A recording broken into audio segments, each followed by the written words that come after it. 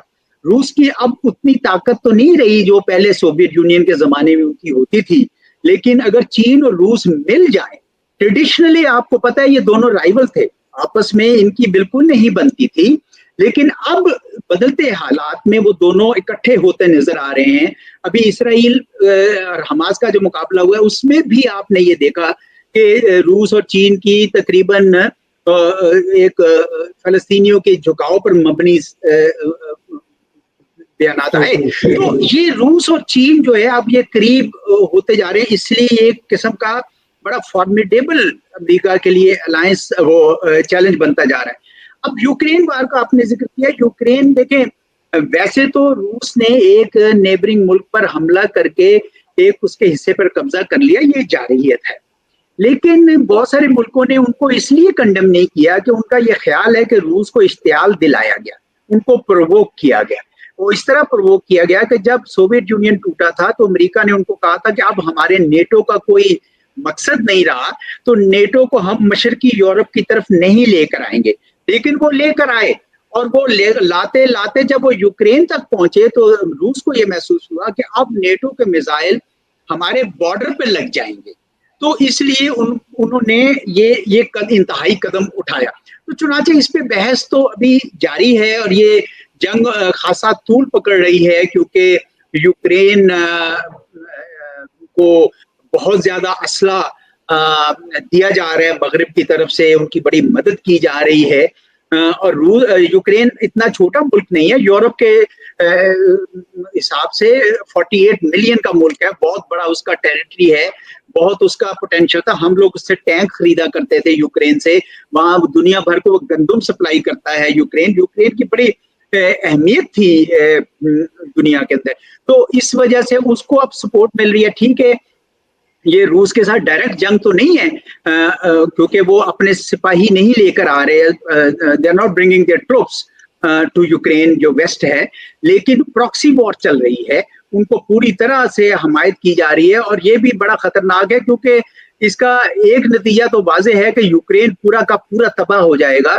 وہ اس proxy war میں ایک بیٹل گراؤنڈ بن گیا ہے between Russia and the west, تو اس کا خطرہ بھی آپ کو پتا ہے پوری دنیا کو اس نے نقصان پہنچایا ہے۔ انرجی پرائسز بہت زیادہ چڑھ گئی اس کی وجہ سے، کموڈٹیز پرائسز بہت زیادہ چڑھ گئی۔ پاکستان جیسے ملک جن کی فسکل سپیس کم ہے ان کو اس سے بہت نقصان پہنچا، تو یہ بھی ایک بہت بڑا مسئلہ ہے یوکرین وار کا۔ ابھی اسرائیل کا شروع ہوا، لیکن یہ یوکرین وار والا بھی بہت بڑا مسئلہ ہے جو ابھی حل نہیں ہوا، اور حل ہوتا ہوا اتنی جلدی نظر نہیں آ رہا۔ سر یہ پاکستان کے بارے میں یہ کہا گیا کہ پاکستان نے جو میونیشنز ہیں وہ سپلائی کی ہیں ٹو گیٹ دا IMF جو بجٹ وہ تھا لون تھا، تو اور پاکستان کے پرائم منسٹر نے اس چیز کو کہا کہ نہیں کیا ہم نے اس طرح کا کوئی ایگریمنٹ یا اس طرح کا کوئی چیز جس کے تھرو ہم نے سپلائی کی ہو، تو کیا یہ درست ہو سکتا ہے، یا اگر درست ہے تو اس کی کیا امپلیکیشنز ہیں؟ دیکھیں مجھے اس بات کا اندازہ نہیں ہے کہ پاکستان نے اسلحہ دیا، میں نے خبریں سنی ہیں اور میں نے پاکستان کے سپوکس مین کا یہ بیان بھی پڑھا ہے کہ ہم نے نہیں دیا، تو میں تو اپنے سپوکس مین پہ یقین کرنا چاہوں گا۔ یہ ہو سکتا ہے کہ پاکستان چونکہ اپنا اسلحہ برطانیہ کو اور کئی ملکوں کو بیچ سکتا ہے انڈر لائسنس، لیکن وہ اگر آگے سے اپنا وہ اسلحہ کسی اور کو سپلائی کر دیں، یوکرین بھیج دیں یا کہیں اور بھیج دیں، تو میں نہیں کہہ سکتا، وہ ممکنات میں سے ہے، لیکن اس کا دوش پاکستان پہ نہیں آتا۔ تو پاکستان نے درست بیان دیا ہے کہ ہم اس جنگ کا حصہ نہیں ہے، ہم نے کوئی ایسا اسلحہ ڈائریکٹلی یوکرین کو نہیں بیچا، اور میرا خیال ہے اس پہ ہمیں اعتبار کرنا چاہیے۔ ٹھیک ہے سر، اس کے علاوہ اب ہم پاکستان پہ تھوڑا سا وہ کر لیتے ہیں بات چیت، اور پاکستان کی طرف سے ابھی جو افغان ریفیوجیز ہیں جو کہ انلیگل یہاں پہ ہیں، آپ نے بھی آرٹیکلز لکھے اس پہ، آپ کا ریسنٹلی بھی ایک آرٹیکل آیا ہوا تھا, اور اس میں یہ آپ نے کہا کہ پاکستان کے جو وہ ایلیگل جو ہیں سیٹلرز وہ واپس جائیں گے یہاں سے, اور اس کے علاوہ لیکن افغان جو ہیں طالبان کی گورنمنٹ, انٹرم گورنمنٹ, انہوں نے کہا کہ یہ دس از ان ایکسیپٹیبل, اور پاکستان کو اس طرح کے سٹیپس نہیں لینے چاہیے جو کہ ہم نے جس یو این کی قراردادوں کے ساتھ ہم نے ایگری کیا اور ہم نے ان کو یہاں پہ ریفیوج دی, تو اب ہم ان کو باہر نہیں نکال سکتے, اور خاص طور پر 1 مہینے کا ٹائم دینا جس میں کہ وہ سارا کا سارا یہاں پہ they have been here for generations. تو کیا یہ ایک صحیح درست سمت میں ہماری فارن پالیسی جا رہی ہے ٹوورڈز افغانستان, یا اس کی جو ہے وہ ریپرکشنز ہوں گی؟ افغانستان کے لیے پاکستان نے بہت قربانیاں دی. افغانستان پاکستان کا ایک ہمسایہ ملک ہے, مسلمان ملک ہے. پاکستان جب افغانستان پہ حملہ ہوا سوویت فورسز کا, پاکستان نے ان کا ساتھ دیا.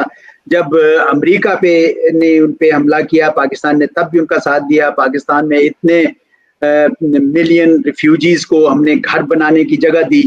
لیکن بہت سارے ایسے افغان ریفیوجیز ہیں جو ڈاکومنٹڈ نہیں ہیں U N H C R کے ذریعے, وہ ان ڈاکومنٹڈ ہیں, غیر قانونی ہیں. تو کسی بھی ملک کو یہ حق حاصل ہے کہ وہ اپنے غیر قانونی غیر ملکی باشندوں کو نکال سکے. اس میں کوئی قباحت نہیں ہے پاکستان کے فیصلے میں. یہ کوئی بھی ملک اگر ایسا کرے گا تو اس کو کوئی آپ الزام نہیں دے سکتے. غیر قانونی تارکین وطن کو کوئی برداشت نہیں کرتا. یہ تو پاکستان کا حوصلہ ہے کہ پچھلے کئی دہائیوں سے ہم برداشت کر رہے تھے. لیکن میں نے جو اپنے آرٹیکل میں لکھا وہ میں نے یہ کہا کہ جب آپ اس قسم کا فیصلہ کرنا چاہیں, جو 4 دہائیوں سے بندے یہاں پہ گھوم پھر رہے ہیں, انہوں نے آپ کے آئیڈینٹی کارڈ جعلی بنوائے, انہوں نے سب کچھ کرنا شروع کیا ہوا ہے, تو ان کو نکالنے کے لیے بڑی پلاننگ چاہیے, بہت ایک منصوبہ بندی چاہیے, اور ورنہ آپ کو سبکی ہوگی. جب آپ ایک چیز کا فیصلہ کرتے ہیں اور اناؤنس بھی کر دیتے ہیں اور اس پہ عمل نہ کر سکیں یا عمل نہ ہو سکے تو پھر پھیکا پڑتا ہے انسان. اس وجہ سے میں نے یہ مشورہ دیا تھا کہ اس کی پلاننگ کی جائے جو پریگمیٹک ہو, ریئلسٹک ہو.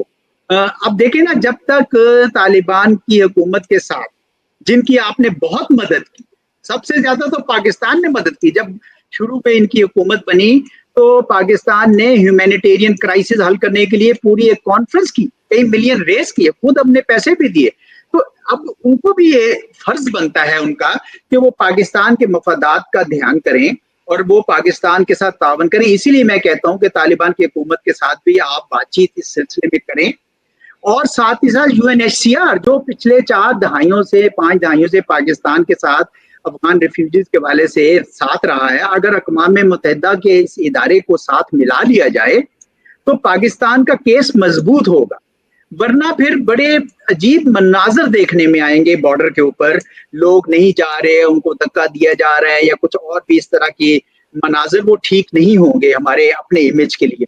اس لیے میں نے یہ مشورہ دیا کہ یہ فیصلہ درست ہے, لیکن اس کے لیے باقاعدہ پلاننگ کی جائے تاکہ جو پاکستان کو کسی قسم کی ہزیمت کا سامنا نہ کرنا پڑے. سر, جو ہم یہ کہتے ہیں کہ پاکستان جو ہے وہ ویسٹ سے چائنا کی طرف زیادہ ٹلٹ ہو گیا ہے, جس طرح سے ہمارے سی پیک میں چائنا کی انویسٹمنٹس ہیں اور انفراسٹرکچر, روڈز, ریلویز, یہ سارا کچھ ہو رہا ہے. تو لیکن یہ کہا جا رہا تھا کہ جو سی پیک ہے وہ گیم چینجر ہوگا, تو ایکچوئل میں سی پیک گیم چینجر کیوں نہیں ثابت ہوا ہمارے لیے؟ دیکھیں, جب سی پیک آیا یہ 2015 کی بات ہے, آنا تو 2014 میں تھا, پھر وہ دھرنا عمران خان صاحب کا چل رہا تھا تو وہ اگست 2014 سے پوسٹ پون ہو کے اپریل 2015 پہ چلا گیا. لیکن جب 2015 میں سی پیک آیا تو یہ وہ وقت تھا جب پاکستان دہشت گردی کی لپیٹ میں تھا, بڑی سخت لپیٹ میں تھا, اور کوئی دنیا کا ملک پاکستان میں سرمایہ کاری کرنے کو تیار نہیں تھا اس وقت.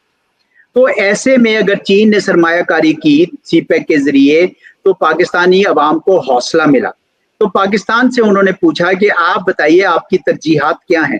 تو ہمارے لوگوں نے اس وقت کہا ان کو کہ دیکھیں ہماری لوڈ شیڈنگ اتنی زیادہ ہے کہ 16 18 گھنٹے کی لوڈ شیڈنگ ہو رہی ہے, تو توانائی کا مسئلہ ہمارا سب سے بڑا مسئلہ ہے, آپ اس میں انویسٹ کیجئے. تو انہوں نے اس میں انویسٹ کر دیا, اور ایز اے ریزلٹ آج آپ دیکھ رہے ہیں کہ آپ کے پاس توانائی کا مسئلہ کوئی نہیں ہے, بلکہ آپ کی سرپلس انرجی ہے. اور وہ علیحدہ ایک بات ہے کہ آئی پی پی کے ساتھ آپ کے ایگریمنٹس جو ہیں جو 1994 سے چلے آ رہے ہیں, ان کو آپ نے صحیح طرح نیگوشیٹ کرنا تھا, نہیں کیا, دوبارہ کرنا چاہیے, نہیں کر رہے ہیں, کرنا چاہیے. لیکن اس کا سی پیک سے کوئی تعلق نہیں ہے. انہوں نے آپ کے انرجی بحران پہ قابو پانے کے لیے بڑی آپ کی مدد کی. دوسرا تھا کہ وہ سڑکوں کا جال بچھا دیں ہمارے ہاں, کیونکہ سڑکوں سے بہت آپ کو پتا ہے کہ دنیا جنگ عظیم دوم کے بعد امریکہ کے اندر بہت سارے جو سولجرز واپس آئے, تو انہوں نے پورے امریکہ میں شمالن جنوباً مشرقاً مغرباً انہوں نے ایک جال بچھا دیا ہائی ویز کا, جو آج بھی قائم ہے. اب تھوڑا ٹوٹ کا شکار ہے, لیکن اس نے امریکہ کی ترقی میں ایک بہت بڑا کردار ادا کیا. اس لیے یہاں پہ بھی بنی. اب آپ دیکھیں موٹر وے لاہور اسلام آباد کی اگر آپ دیکھ لیں تو اس نے سرگودا اور فیصل آباد اور اس طرح کے جو ٹاؤنز ہیں ان کو جس طرح کنیکٹ کر دیا ہے, وہ اس کی مثال نہیں ملتی. اس کے علاوہ چھوٹے چھوٹے اور بہت سارے شہر ہیں جو ان سے کنیکٹ ہو گئے. تو اسی طریقے سے اب آپ اگر پشاور سے چلیں تو آپ کراچی تک ایک موٹر ویز کا سلسلہ ہے, تو اس پہ بھی چین نے بہت سرمایہ کاری کی. اس میں بھی ہمیں ان کو یعنی گیم چینجر ہی کہنا چاہیے. انہوں نے تو آپ کا بندوبست کر دیا. لیکن جہاں پہ ہماری ناکامی ہوئی ہے, چین نے یہ کہا تھا کہ جب ہم توانائی پہ اور انفراسٹرکچر پہ کام کر رہے ہیں تو اس وقت آپ اپنے اسپیشل اکنامک زونز بنانا شروع کر دیں تاکہ ہم اپنی انڈسٹری کو وہاں پہ لے کر آ سکیں. لیکن وہ ہم نے نہیں بنائے. اس میں ہم نے بڑی سستی کر دی, بڑی دیری کر دی, ابھی تک نہیں ہم بنا سکے. تو چنانچہ چائنا کی جو انڈسٹری ری لوکیٹ ہو رہی تھی لیبر کاسٹ کی وجہ سے, وہ کچھ لاؤس چلی گئی, کمبوڈیا چلی گئی, میانمار چلی گئی, ویتنام چلی گئی, بنگلہ دیش چلی گئی, وہ پاکستان نہیں آ سکی. تو ہم نے وہ اسپیشل اکنامک زونز نہیں بنائے. دوسری بات یہ ہے کہ گوادر نے جو کردار ادا کرنا تھا, وہ گوادر بھی چین نے اپنا کام کر دیا. چین نے وہاں پہ پورٹ بنا دی, انٹرنیشنل ایئرپورٹ بنا دیا, ہائی وے بنا دی, ایسٹ بے ایکسپریس وے بنا دی, ایک ایسٹرن بے زون بنا دیا, ویسٹرن بے زون ایک ایکسپورٹ پروسیسنگ زون بنا دیا. میں خود جا کے اس کو اچھی طرح ایک ایک جگہ چپا چپا دیکھ کر آیا ہوں. لیکن وہاں پانی نہیں ہے پینے کا, وہ تو ہماری ذمہ داری تھی دینے کا. تو بڑی دور سے کچھ جھیلوں سے پانی آتا ہے, لیکن وہ صحیح طرح لوگوں کو نہیں ملتا ہے. بجلی نہیں ہے, وہ ایران کے راستے بجلی آتی ہے, تربت کے راستے, وہ بھی بہت یعنی صحیح نہیں ہے. تو تربت کے گوادر کے لوگ ہیں, وہ کہتے ہیں کہ بھئی ہمیں کیا پھر اس کا فائدہ ہوا. اس لیے ہدایت الرحمان اور اس جیسے لوگوں نے وہ مقدمہ لڑا ہے ان کا, گوادر کے لوگوں کا, کہ بھئی ہمیں بھی اس کا فائدہ. تو جو کوتاہیاں ہیں وہ ہماری طرف ہیں. دوسرا پھر لا اینڈ آرڈر ہے.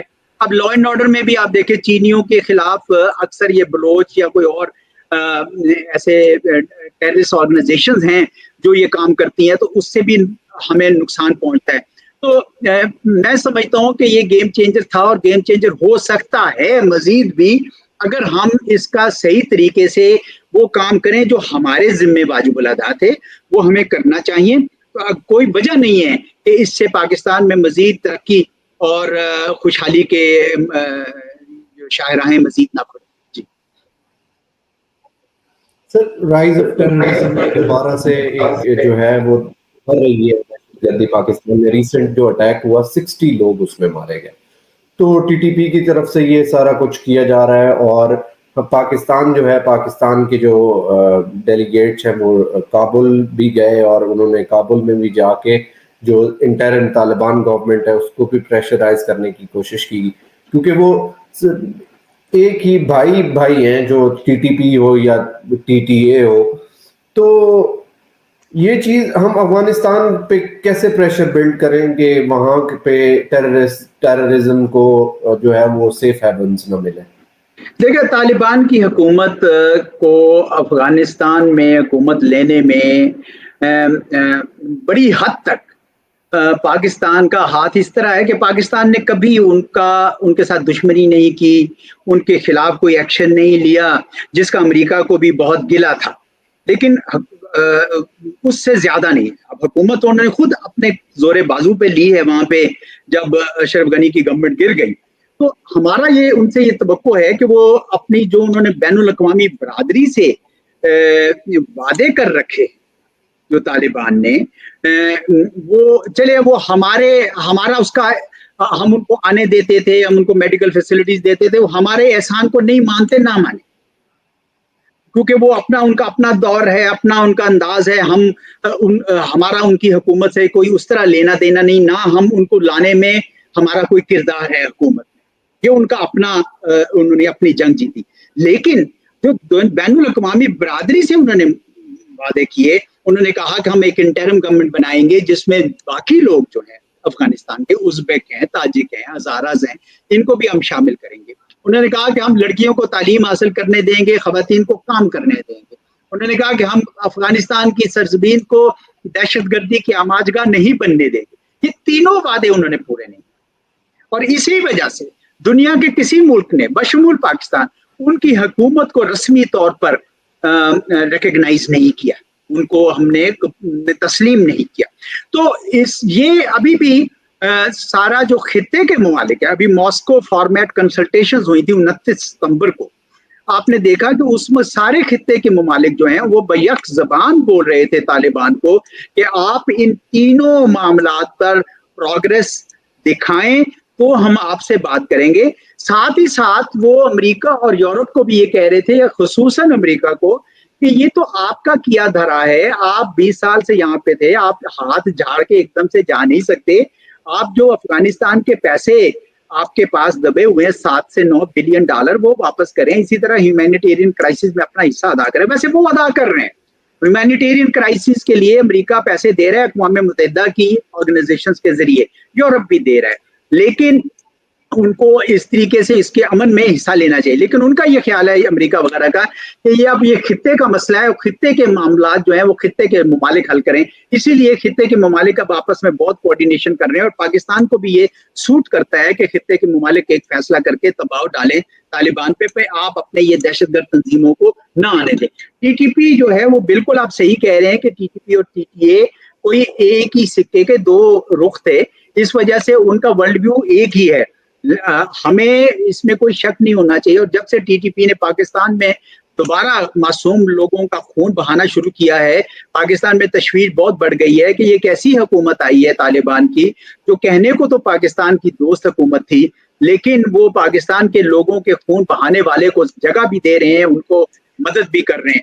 تو بڑا غم و غصہ ہے پاکستان میں, اور اسی وجہ سے یہ اعلان بھی ہوا کہ پھر غیر قانونی شہری بھی لے جائیں پھر آپ واپس. ایک لحاظ سے یہ سگنل ہے طالبان کی حکومت کو پاکستان کی طرف سے کہ آپ دوستانہ جب ہوتا ہے تو دونوں ہاتھ ملتے ہیں تو تب دوستی آگے چلتی ہے.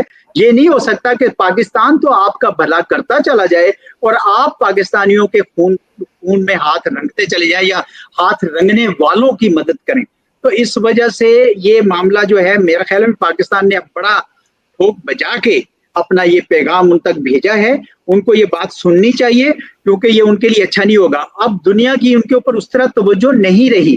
یوکرین کا مسئلہ ہے, اب اسرائیل کا مسئلہ آ گیا ہے, امریکہ چین کی کا مسابقہ ہے, اب افغانستان پہ اب توجہ نہیں ہے. یورپ ان کے ممالک جو نیٹو ٹروپس ہیں وہ جا چکے ہیں. تو اس لیے یہ مت سوچیں افغانستان کے طالبان کے جناب اب ہمارے لیے کوئی نہ کوئی آ جائے گا. کوئی نہیں آئے گا. ان کے لیے بہت ضروری ہے کہ خطے کے ممالک کے ساتھ تعاون کریں اور اپنے ان تمام معاملات میں اب توجہ دیں, اور یہ ان کے لیے بھی بہتر ہوگا. ہم سنتے ہیں کہ طالبان میں کچھ ہارڈ لائنرز ہیں, کچھ پریگمیٹک ہیں, جو قندھار میں بیٹھے ہیں وہ سخت گیر ہیں, جو کابل میں بیٹھے ہیں وہ سنتے ہیں. لیکن ہمیں اس بات سے کوئی غرض نہیں ہے کہ طالبان کے آپس کے اندر کیا دھڑے بنتی ہے. ہم تو یہ چاہتے ہیں کہ طالبان کو اس بات کا احساس ہونا چاہیے کہ پاکستان نے تو افغانستان کی ہمیشہ مدد کی ہے, آپ کیوں ایسی تنظیم کا ساتھ دے رہے ہیں جو پاکستان کے لوگوں کے کا خون بہا رہی ہے.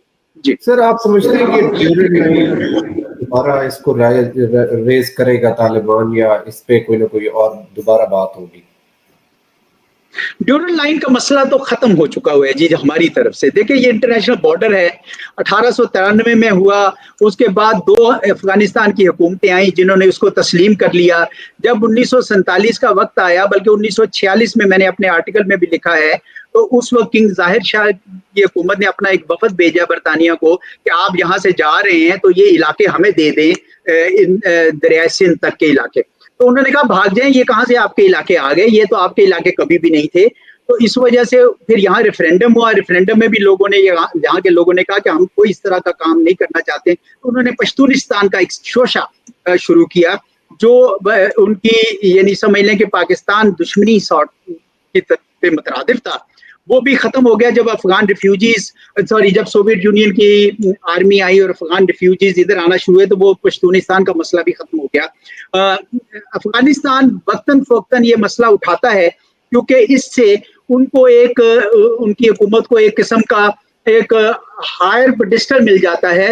وہ پاکستان میں بسنے والے پشتونوں کے رائٹس کے سیلف پروکلیمڈ چیمپئن بن جاتے ہیں. یہ چیمپئن بن جاتے ہیں کہ ہم تمہارے بھائی تم کون ہو، ہمارے علاقے میں جو پشتون رہتے ہیں وہ تو تمہارے سے تعداد میں کہیں زیادہ ہے. تو اس وجہ سے ہمارے پشتونوں نے کبھی ایکسیپٹ نہیں کیا کہ ہم کابل سے رول ہوں گے. وہ اپنے علاقوں سے، ان کی کوئٹہ میں بلوچستان کا کیپٹل ہے اور کے پی کے کیپٹل پشاور میں ہے، ہمیں کیا ضرورت ہے ہمارے لوگوں کو. تو اس وجہ سے یہ ہمارے لیے ایشو نہیں ہے ڈیورنڈ لائن، ہمارے لیے یہ انٹرنیشنل بارڈر ہے اور جلد یا بدیر افغانستان بھی اس کو مان لے تو ان کے لیے بہتر. سر اگر ہم ہمارے انٹرنل پرابلمس کو، جس پہ آپ بھی لکھتے رہتے ہیں، ہماری جو اکنامک کرائسس ہے، ہماری اکانومی کی جو سچویشن ہے، فسکل ڈیفیسٹ ہے اور ہمارے پاس کوئی ریزروز نہیں ہے، بالکل ہم نیگیٹو میں ہے. تو اب جس طرح سے انہوں نے SIFC بنائی ہے اور اس میں ملٹری اور سویلین جو مل کر ایک اسپیشل انویسٹمنٹ فیسیلیٹیشن کونسل ہے اور انویسٹمنٹ کو اٹریکٹ کرنے کے لیے، تو کیا ہماری جو امیج ہے انٹرنیشنلی گلوبلی کہ ہم انویسٹمنٹ فرینڈلی نہیں ہے، تو یہ اس طرح کی کونسلز افیکٹو ہوں گی ٹو اٹریکٹ انویسٹمنٹس؟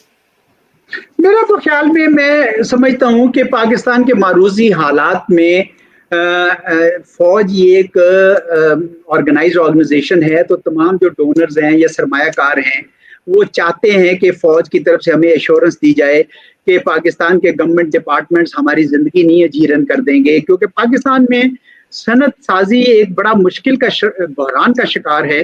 جب صنعت آپ بناتے تھے، آپ کسی بھی اپنے صنعت کار سے بات کریں وہ بتائے گا آپ کو کہ کتنے زیادہ محکموں کے لوگ وہاں پہ آتے ہیں، رشوت لیتے ہیں، مسائل کھڑے کرتے ہیں. تو اس لیے سرمایہ کار گھبراتے ہیں کہ آپ ہمیں ان کے اس پر نہ چھوڑ دیں ہمیں کوئی. تو SIFC یہ سول ملٹری انیشیٹو ہے جس کا مقصد یہ ہے کہ سرمایہ کاروں کو وہ اعتماد دیا جائے کہ آپ کا پیسہ جو ہے وہ ہم ڈوبنے نہیں دیں گے، یہاں پہ سرمایہ کاری کریں گے، لوگوں کے لیے روزگار پیدا ہوگا، پیسے آئیں گے، ملک کے لیے خوشحالی بنی ہوگی. تو میں نہیں سمجھتا کہ میں اس کی مخالفت کرنا چاہوں گا.